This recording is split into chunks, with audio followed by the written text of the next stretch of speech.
हिमाचल प्रदेश के किन्नौर में भारी भूस्खलन की घटना से हड़कंप मच गया। लगातार खराब मौसम और बारिश के कारण पहाड़ियों से अचानक बड़े बड़े पत्थर और भारी मात्रा में मलबा सड़क पर आ गिरा, जिससे इलाके में यातायात बुरी तरह से प्रभावित हुआ है। वहीं इस घटना का वीडियो भी सामने आया है, जहां लैंडस्लाइड होने की वजह से पत्थर के बड़े बड़े टुकड़े और मिट्टी का ढेर सड़क पर आ गया है। दरअसल इस दौरान हाईवे से गाड़ियां गुजर रही थी और अचानक बड़े बड़े पत्थर गिरने लगे। इस वजह से दूसरी तरफ जा रही गाड़ियां वहीं रुक गई। बताया जा रहा है कि बाजार के पास एक कॉम्प्लेक्स का काम चल रहा है और यहाँ पर निर्माण काम के चलते पहाड़ी की कटिंग भी की जा रही थी।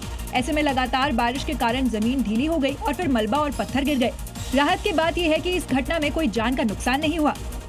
ओडिशा की पुरी में जगन्नाथ मंदिर में रत्न भंडार की गणना का काम जारी है और 25 मार्च से शुरू हुई ये गणना 48 साल बाद की जा रही है। गणना में पारदर्शिता का विशेष ध्यान रखा गया। पूरे रत्न भंडार की सीसीटीवी कैमरों से निगरानी की जा रही है, साथ ही हर पल की वीडियोग्राफी भी की जा रही है। साथ ही भंडार में जाने वाले हर शख्स की सख्त सुरक्षा जांच हो रही है। इतना ही नहीं, रत्न भंडार के कीमती सामानों का डिजिटलाइजेशन भी किया जा रहा है। गणना में लगे अधिकारियों का कहना है कि हमें कोई जल्दबाजी नहीं है। 1978 में गणना में करीब 72 घंटे लगे थे, इस बार अभी 3 दिन से ज्यादा हुए हैं।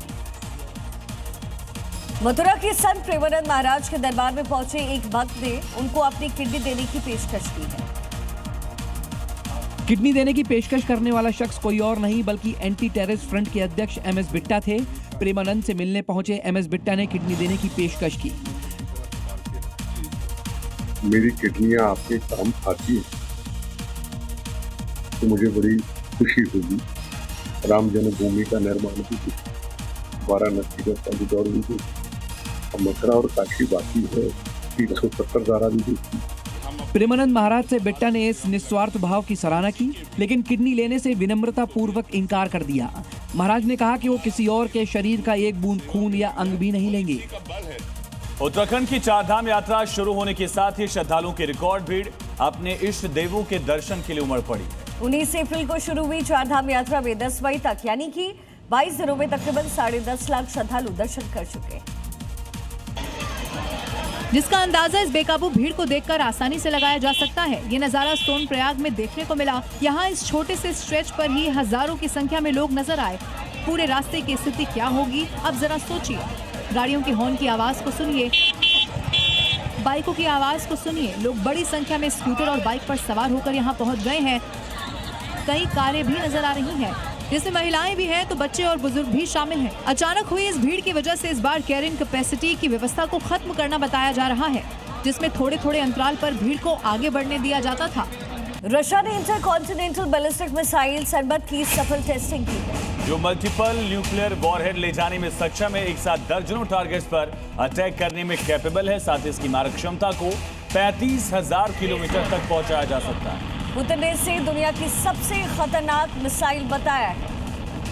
दुनिया के तमाम हिस्से सरमत मिसाइल की जद में है। इंटरकॉन्टिनेंटल बैलिस्टिक मिसाइल यानी कि ICBM का ये टेस्ट किया गया। सरमत के टेस्ट इससे पहले भी रशिया कई मौके पर कर चुका है, लेकिन इसकी रेंज 35,000 किलोमीटर तक बताई जा रही है। सरमत मिसाइल को अमेरिका और यूरोपीय देशों के लिए खतरे के तौर पर देखा जा रहा है, क्योंकि ये इंटरकॉन्टिनेंटल बैलिस्टिक मिसाइल एक साथ कई लक्ष्यों को निशाना बना सकती है। सरमत एक न्यूक्लियर कैपेबल मिसाइल है जो नॉर्थ और साउथ पोल दोनों को निशाना बना सकती है। 10 मीट्रिक टन तक पेलोड ले जाने में सक्षम, एक साथ दर्जनों न्यूक्लियर वॉरहेड को ले जा सकती है। पुतिन ने इसे दुनिया की सबसे खतरनाक मिसाइल बताया है, क्योंकि इसे रडार और एंटी मिसाइल सिस्टम को चकमा देने में भी महारत हासिल है।